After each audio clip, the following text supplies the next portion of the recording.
Olá, eu sou Leonardo Hinojosa e eu vou falar um pouco sobre o Museu da Cidade. O Museu da Cidade fica em Brasília, na Praça dos Três Poderes. Ele fica localizado bem à margem da praça, próximo à via transversal do eixo monumental, por trás do Congresso Nacional. O Museu da Cidade, ou também conhecido como Museu Histórico de Brasília, é o museu mais antigo da capital. Ele foi inaugurado em 21 de abril de 1960, junto com a capital federal. E ele representava a transferência dessa capital do Rio de Janeiro para Brasília. Segundo o Lawande, em 2010, esse projeto do Museu Histórico de Brasília é uma clara referência a um projeto de Le Corbusier, em homenagem ao Paul Villaert. Esse é o projeto que não foi construído. Ele foi feito em 1937. O projeto do museu é de 1958, de Oscar Niemeyer, e ele foi construído para registrar a construção de Brasília. Ao falar desse projeto, Niemeyer destacava que a forma plástica desse monumento, exprimindo por seu arrojo as possibilidades do concreto armado, atendia também às características procuradas de sobriedade e beleza. O edifício foi tombado pelo Distrito Federal em 1982 e posteriormente pelo IPHAN em 2007. A edificação é toda revestida em mármore branco de Cachoeiro do Itapemirim e as suas fachadas são esculpidas 3 textos. Na fachada leste, que é visível do centro da praça, é gravada uma frase de Juscelino Kubitschek. Na base dele, em um dos lados, a gente tem fatos relevantes para a construção de Brasília. Do outro lado, também voltado para a praça, a gente tem uma escultura da cabeça do Juscelino Kubitschek, que foi feita por José Alves Pedrosa em pedra-sabão. Ela pesa 1,5 toneladas e ao lado dela tem uma frase em homenagem ao presidente, onde se lê: ao presidente Juscelino Kubitschek de Oliveira, que desbravou o sertão e ergueu Brasília, com audácia, energia e confiança, a homenagem dos pioneiros que o ajudaram nessa grande aventura. Internamente, o espaço expositivo também é apresentado por 16 painéis gravados no mármore, que têm citações sobre a transferência e a construção da nova capital.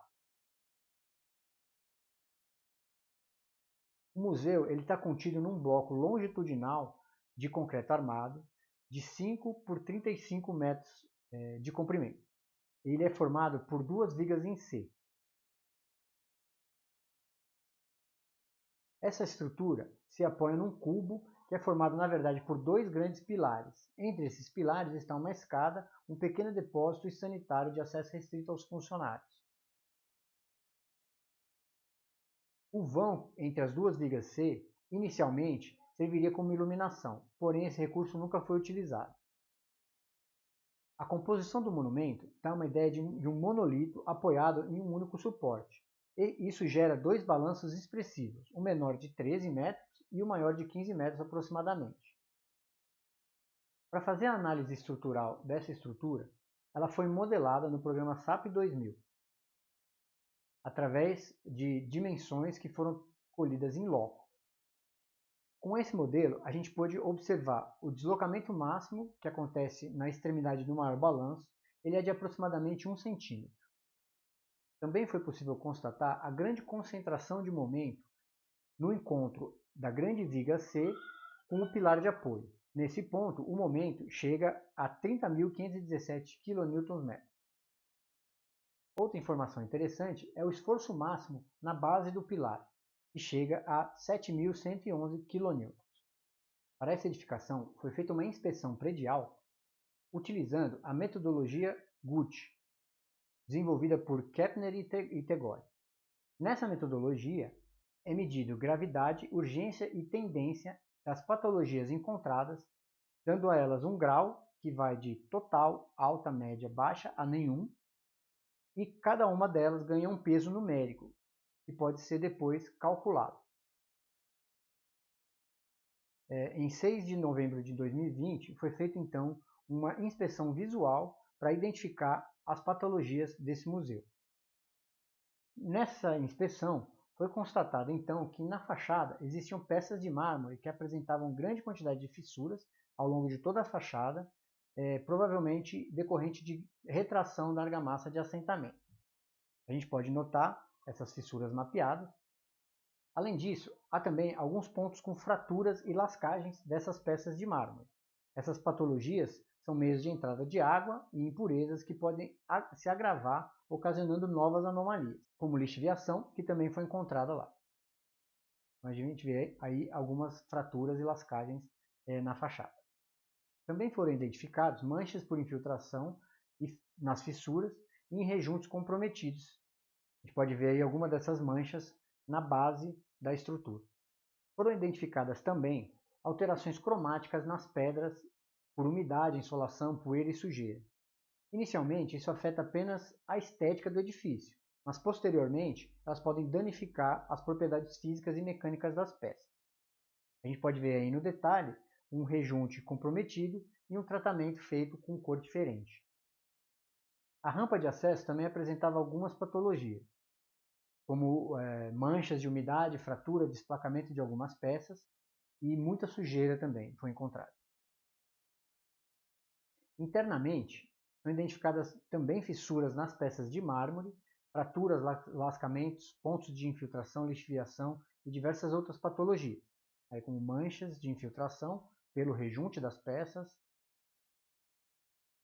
fissuras e lascamentos, alterações cromáticas nas peças que podem ocorrer por umidade ou impureza no assentamento, e também foram vistos alguns pontos de corrosão.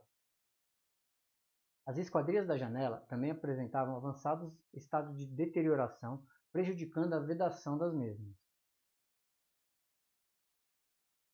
Além disso, no forro foram identificados alguns pontos e manchas de infiltração, e nas tomadas, peças faltando, fiação exposta e manchas ao redor da tomada. Com essa inspeção, foi possível então fazer o gráfico de prioridades seguindo a metodologia GUT. Esse gráfico mostra que a prioridade de manutenção do edifício está no sistema de fachadas do mesmo, e que as esquadrias internas, apesar de bem deterioradas, apresentam um menor grau de comprometimento baseado nessa metodologia. Essa metodologia serve para auxiliar a tomada de decisão na hora de se manter um equipamento, principalmente equipamentos públicos e de interesse patrimonial, como é o caso do Museu da Cidade. Além disso, essas análises estruturais, inspeções e avaliações de equipamentos como o Museu da Cidade ajudam na preservação do patrimônio histórico moderno brasileiro. Gostaria de agradecer a atenção de todos e também ao Laboratório de Reabilitação do Ambiente Construído da UNB. Muito obrigado.